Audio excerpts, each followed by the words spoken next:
Лилигийн тавилга таны амьдралыг хөглөн. Sambatskano Mongo Truda, and welcome to Talk With Me.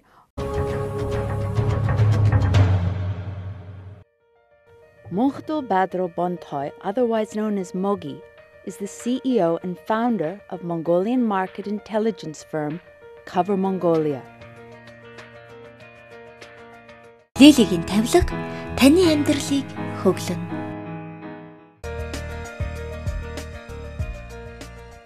Mogi Munkhdul Badral, welcome to you. It's nice to have you here. Yeah, my pleasure.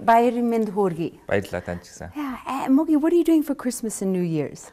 Well, December is always packed with New Year parties. Every organization, state or private, has their New Year parties. That's where everybody gathers together and celebrates the year. So December is always packed with those kind of events. So I'm pretty busy with a couple of organizations that I'm involved in. I can imagine. And tonight, of course, Mogi, you were telling me before you are an alumni of school number 11 in Ulaanbaatar. Tell me about your involvement in school number 11. Well, to give you a little background about my high school, school number 11 is a public school, Ulaanbaatar UB public school, focused on math and physics. It's a very exclusive, small school that only graduates about 50 students a year. And I graduated the high school in 2000, and I've always had fond memories of it was a good time in my childhood. And so a couple of my high school classmates this year got together and decided to open an alumni association. Well, the purpose was to help the school with alumni helping the school with, well, it's a public school, so it doesn't get much funding. Their teachers are not well paid. And they always had trouble keeping their best math and physics teachers who were, well, basically stolen from private schools. So we wanted to help with that, sort of revive the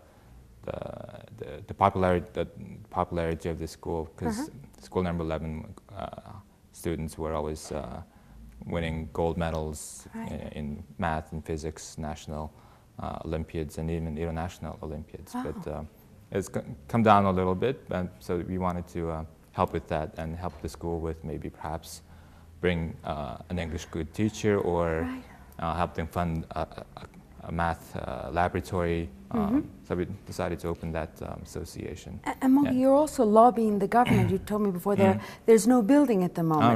Oh, right. What's happening with this? Why is there no building? Our high school doesn't have a building anymore. We're bunked together with another high school,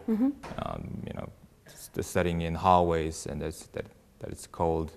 Well, they tore it down because the building was very old. It's a two-story small building, built, I think, I don't know when, maybe 1950s. They tore it down, promising to build it again. But because of the recent economic troubles, they've been cutting a lot of budget allocations to the projects that haven't started yet. So our school was torn down, but they never started the construction. So what the city decided was to cut the budget for next year. So that means we won't have a high school building for another at least 2-3 years. So, and the land is located in a very prime location, right in the city of, right on Peace Avenue. And there's always rumors about the land being sold to a private company and probably build school number 11 somewhere in the outskirts of UB. So that's something that the first thing I want to do with the association is to lobby the government, the city, so that A, first they don't sell their land. Yeah, of course. And B, maybe hopefully amend next year's budget so that they can start construction on the school. Fabulous. Mogi, I wish you all the best with that. Good luck. It's important. Mogi, you have Cover Mongolia Newswire. You gather, collate, tweet, and email news about Mongolia to the world. Tell me a little bit about Cover Mongolia and why you do it and how business is. I made it into a business year and a half ago. Before that, I was working as a stockbroker. I started off as client update emails that I would send to my clients, what's happening with their stock investments, what's happening with the economy, politics. So I had this newsletter that I would send to clients. And later off, I spun it off into my own private business into what I've been calling a market intelligence firm. Right. That I send newsletters on every day on events, stocks, politics that's been happening in Mongolia to my clients, and yeah, that was and it just continued on, and it became very popular. Is it a profitable business? Oh yeah, it's been making money since day one. Good. I'm a It's not a very subscriber. capital-intensive business. As long as I have internet and a computer, I can gather those information out, and so it's making money from day one. Mogi, you rarely offer your own opinion. Right. Why? I mean, you're a very intelligent man with full of opinions, I know. Why don't you ever, I don't know, why don't you advise on what you are tweeting out? You just provide information? Yeah, on a private basis, I do. For individual corporate clients, I do give out my comments, and but publicly in my newsletter and in social media, I've been very hesitant to be too vocal, because it is a small town, it is a small business and community. Vocal people get famous, but not only for the right reason, but also for the wrong reasons. So I've been a little hesitant to give up my own comments, but privately, private clients. So yeah. So if somebody wants to know what you really think, they need to call you. Oh yeah. Mogi, tell me a little bit about, well, you've got a bachelor's degree from what university in Japan? Saitama University. Saitama University. I mean, I spoke about this with you a couple of years ago. You had to learn Japanese in order to go to this university to do your degree. And I mean, the Mongolian knack of picking up foreign languages is incredible.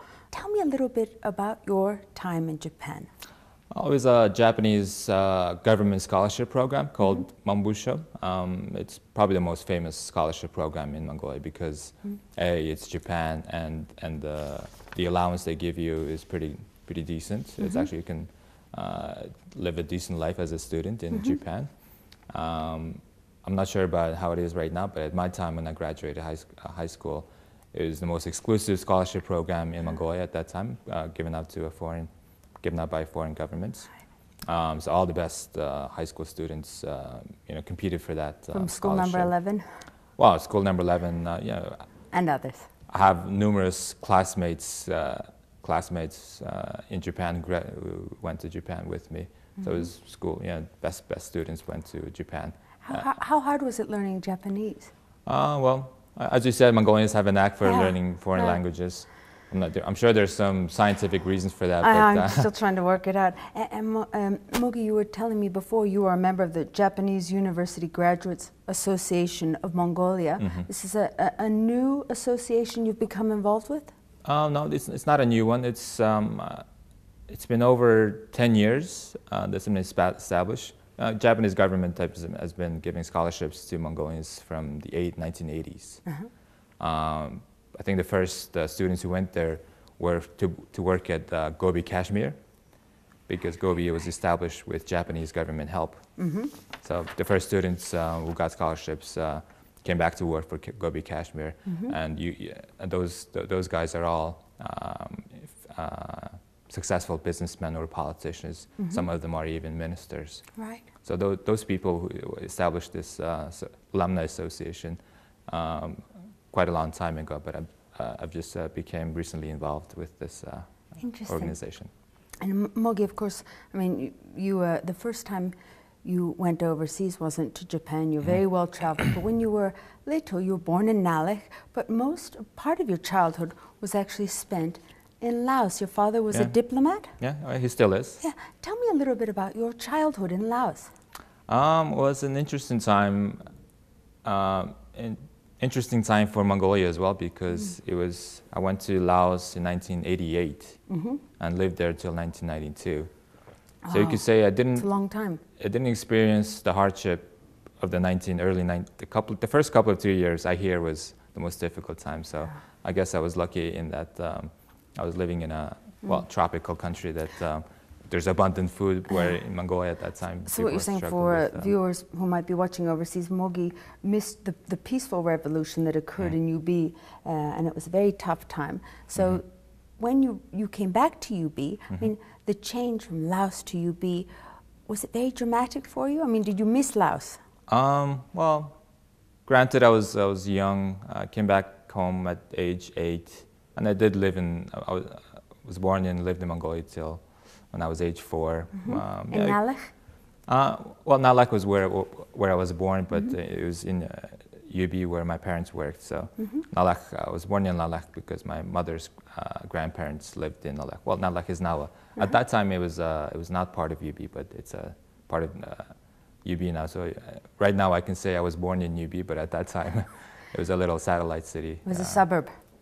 Well, technically not part of UB, but it's a small town. I'm not sure what the right term at that time was, but well, I can say now that I wasn't born in UB, but I came back in 1992. Well, times were still hard, as far as I remember. But I didn't live here too long either. Actually, after living a year, I went abroad with my parents again. My dad was doing his master's in Hawaii, so we all with the family. Again, you know, lucky that I was, thanks to my dad. The early couple of years of this transition, which were very difficult. Yeah, I was lucky that able to come and go from UB. Right. Mogi, you told me last year, the year before, you actually had gum stolen from your mouth.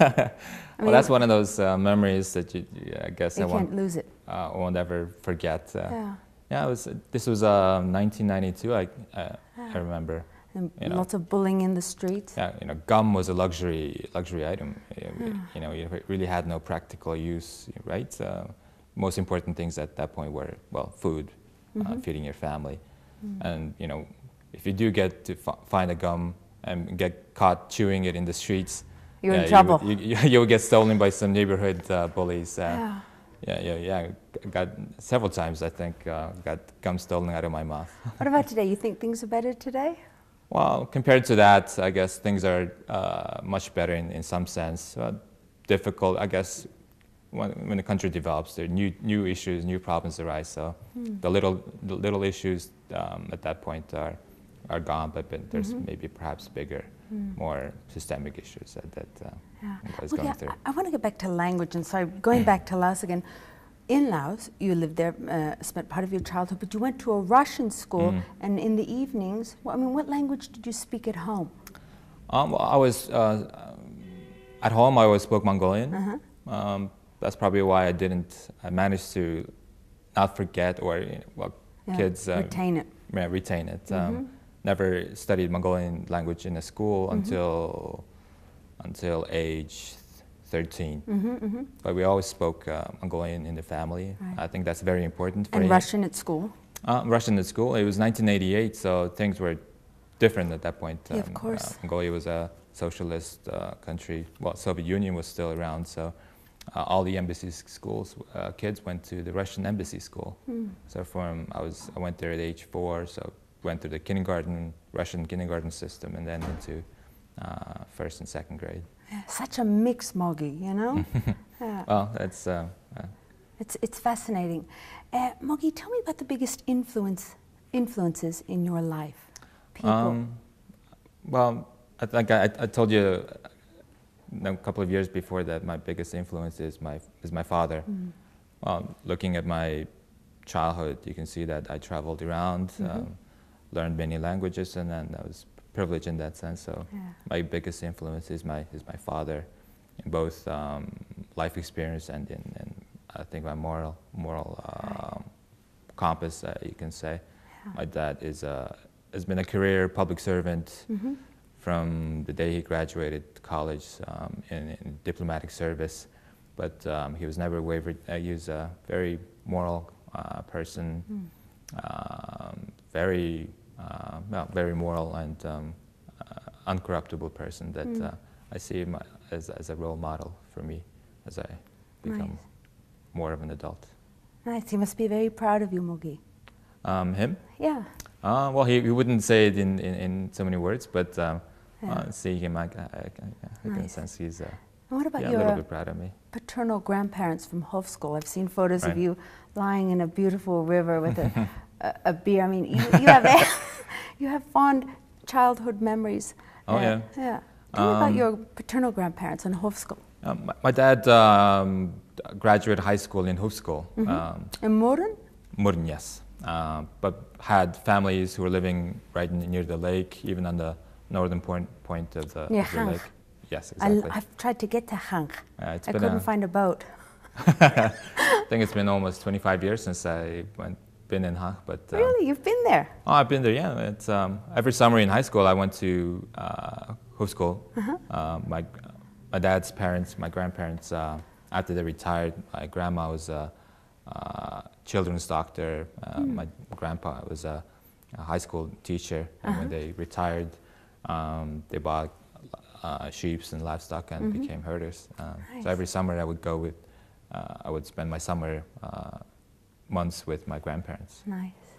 Yeah, it's one of those other childhood memories that I I mean, you're city slicker today, but you've also got this country, I mean, Mongolian country kid at heart. I think modern kids, I guess, are all very urban, perhaps. Get a little lost and laughed at when they go to the countryside. But thanks to my grandparents, I did experience the real lives of Mongolians, herding sheep or going hunting with my grandfather. And,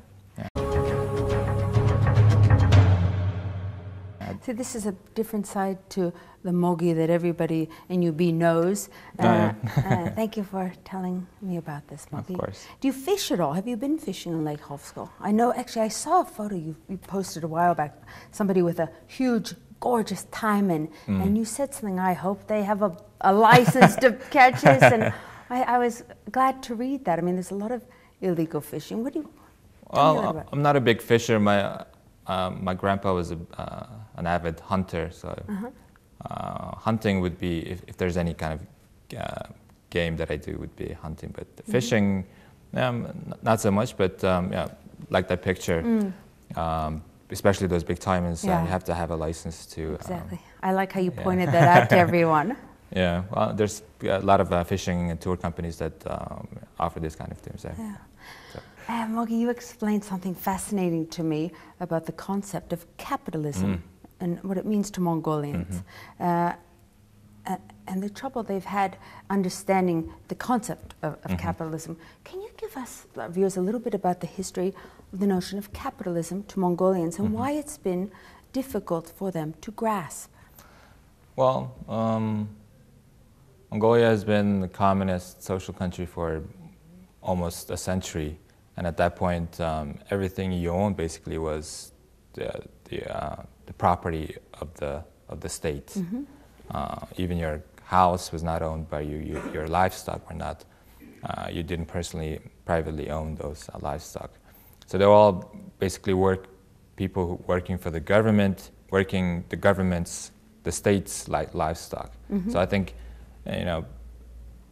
work and having your own private property is a different, goal or interest. And even before that, the only property you owned were probably just their own livestock. Right. So owning something, well, livestock I think would be one thing, but something other would be land or a real estate. And there was an anthropologist, I forgot the name, but who said the concept of temporary possession, that everything you own, the land that you're grazing, even the mineral resources that you are, these are all temporary possessions. Right. And I think that was a very interesting point that explained to the public this concept. So, and part of possession is something that's a very integral part of capitalism. Right. So. And it's this concept of possession and ownership. It's very foreign. It was such a foreign thing 20 years ago during the peaceful revolution. Is that part of the reason Mongolians have struggled so much with capitalism? Would you agree with that? Yes, I would totally agree with that. But something that we have to get accustomed to, understand, and given the path that Mongolia has chosen, a democracy, a capitalist country that we decided to become. So I think that's something that we're learning as we go. Yeah. I think Mongolians are much better, understand much better the concept of capitalism, investment, finance, even mining. Part of the reason why mining has been has trouble in Mongolia is a private company takes ownership of a land that herders used to graze their livestock on. Right, of course. The concept of temporary possession, you're only temporarily possessing it while your livestock is grazing it. And when you're gone, it's somewhere else. It's for someone else to take over temporarily and have their livestock or build their gear for a summer or a winter tent. So that I think was a problem for mining companies as well, because mining in a capitalist country, whatever you possess is your own property. You can do whatever you want with it. But it's for the herders who used to live there, graze there for centuries with their families, it's a totally different understanding. We used to have our summer gear camp here, and then there's a mining company mining it. So and there's a little bit of a cultural clash there. Mogi, I want to ask you a little bit. You started a petition, I'm not sure it was last year, the year before. Yeah, it was last year. Last year, to convince the world to spell Mongolia's capital city, Ulaanbaatar, Ulaanbaatar with two A's, Ulaanbaatar, rather than Ulaanbaatar, two words, the Russian word. Why is this so important to you? Tell me about the petition and why it's important to you. I think every country needs to be spelled correctly according to how they want to be called or pronounced. And the two-word Ulaanbaatar is a derivation from the Russian spelling of UB, which was a two-word, exactly the same phonetic using Cyrillic letters. Right. So part of that, the name I think is completely different how we spell it ourselves. Right. And the two-word UB spelling was something that reminds us that Mongolia is not well known in the world, and through only second-hand terms that Mongolia is known as, so the two-word UB is something that the Russians decided to spell UB. But of course, Mogi, I mean, the word Ulaanbaatar is the Russian name for this city. I mean, should we not let them decide how to spell it? Why are you so passionate about this? The Russians can, I was more focused on how the English spelling is pronounced. So Russians, in Russian language, I think they can call it whatever they want, but in English, I think they should get more first-hand spelling of not something that the Russians decided to give us. So, Mogi, you are a very proud Mongolian man. Well, I think every Mongolian, is a proud Mongol. What are you most proud of when you talk about your love of Mongolia? Why are you a proud Mongolian? What are you proud of? Proud in the sense that it's a big country with a very small population. So I think it takes every one of us to keep Mongolia a safe, independent, sovereign country. So I think that's why every Mongolian is in a way, has to be a proud Mongolian in order to protect, but not take it to the extreme like some Mongolians do, but in more sensible national security kind of aspect of it. And Mongolians have a lot to be proud of course. Our ancient history, and it's.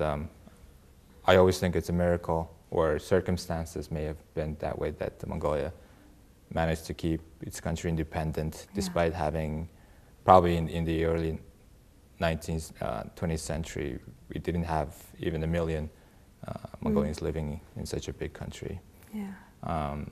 So that's something that we have to, I think, protect and always keep in mind.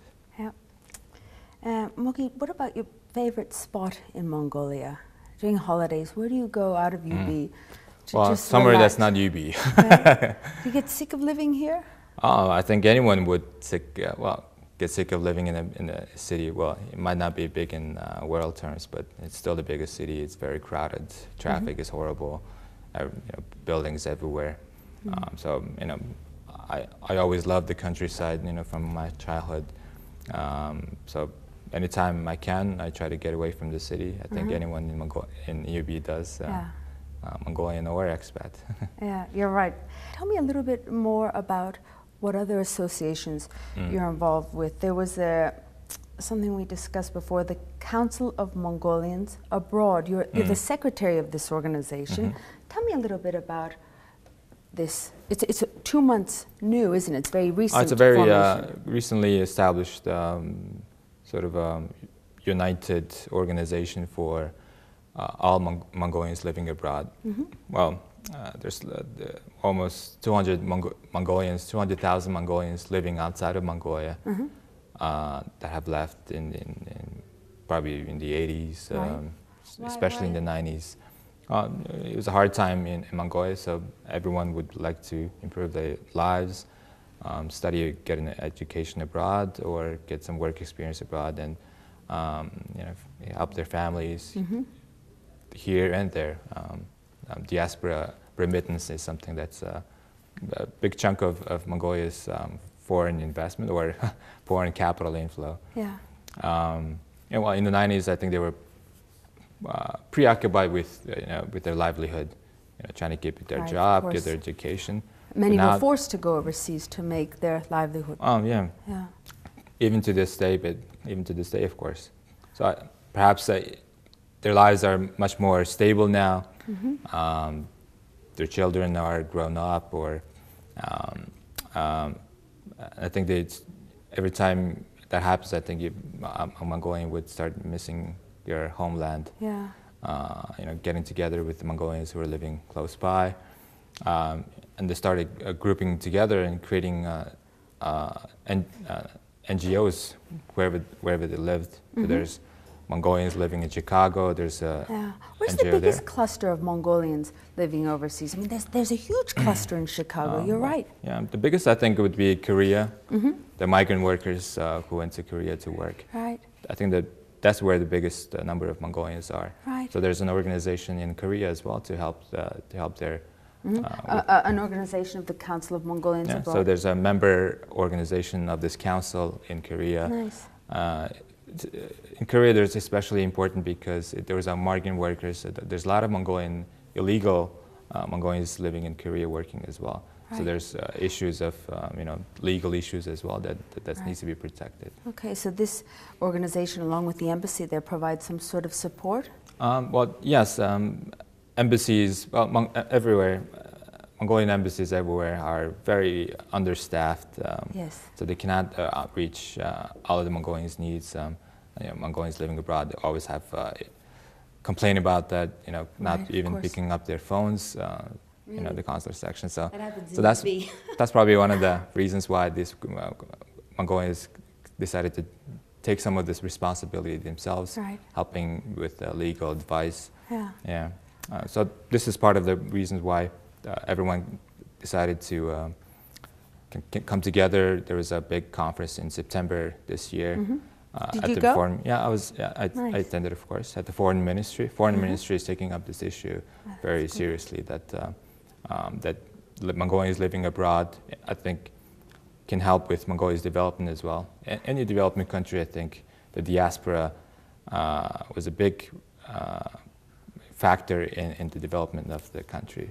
Take Israel, for example. Yes. When they become an independent country, they called out all of their Jews and Hebrews living abroad to come to Israel or help them in a way that helps the country. So the Foreign Ministry recognized that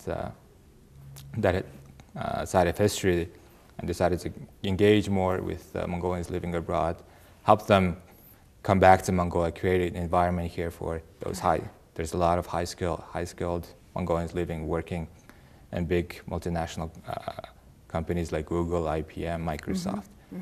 Create an environment here, Mongolians, and engage with them so they can create an environment here for them to come back and contribute to the economy. And I think that will be an important, perhaps, phase in Mongolia where high-skilled workers living abroad come to Mongolia and contribute what they learned to Mongolia. Mogi, you're doing a lot for this country. No, You are. starting off. Let's see what happens. All right. Hey, Mogi, have you ever been to Australia? Not yet. But you haven't been to Australia? Not yet. Okay, well, this is, I've been sitting on this. I have a little present. Sometimes I give parting gifts, okay? And I don't know if you like this. This might make you sick. But it's a new tube, and I should probably have got you something much nicer. But Vegemite is the most Aussie thing you can give to anyone. It is very Aussie, but I don't know if you'll be able to eat it. It's not my first time. Really? Yeah, in Japan I had a couple of Aussie friends who were studying together, and it's an acquired taste, so just a little bit on a piece of toast. I've already acquired it. Are you going to acquire more? Do you want that? Okay, so Mogi, this is for you. I don't have a bow on it. Thank you. No, it's a pleasure. Mogi, it was lovely having you on the show today. Thank you, Alison. I wish you all the best with all the wonderful things that you do for this country. Thank you. And that's all for today, viewers. Thank you for being with us on Talk With Me. But for now, баяр стэн дараа уулзъя. Лилигийн тавилга таны амьдралыг хөглөнө.